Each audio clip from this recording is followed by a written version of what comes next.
અને ત્યારે જ બજારનું ફોકસ આજે જીઓ ફાઇનાન્શિયલ પર ખાસ રહ્યું છે। શેર આજે 3% વધારેની તેજી સાથે નિફ્ટીના ટોપ ગેનરમાં સામેલ થયું છે। તો શેર કયા કારણસર આજે તેજી બતાવી રહ્યો હતો તેની વિગતો આપવા સહયોગી યતીન મોતા આપણી સાથે જોડાઈ ગયા છે।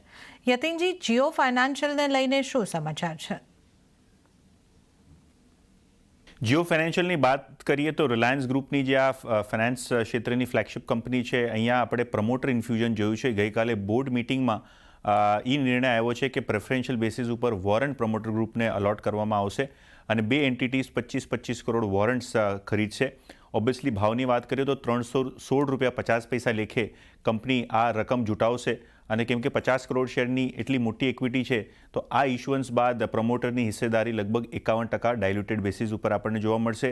કુલ મળીને 15,800 કરોડ રૂપિયાની ઉપરની રકમ આ જે છે જમા કરવામાં આવશે અને કંપની જે ફાઇનાન્શિયલ સર્વિસીસમાં વિવિધ ચીજો છે, જેમ કે ઇન્સ્યોરન્સ, જેમ કે NBFC, જેમ કે AMC બિઝનેસ, એને મજબૂત કરવામાં આ રકમ જે છે એ રેઝ કરવામાં આવશે અને અહીંયા યુઝ કરવામાં આવશે। તો ક્લિયરલી જીઓ ફાઇનાન્સ ફોકસમાં છે। ગઈકાલે બી સ્ટોક ઘણો એક્ટિવ હતો અને આજે બી લગભગ 4%ની તેજી સાથે અહીંયા counter one of the top gainers FNO સેગમેન્ટમાં બી જોવા મળી રહ્યો છે।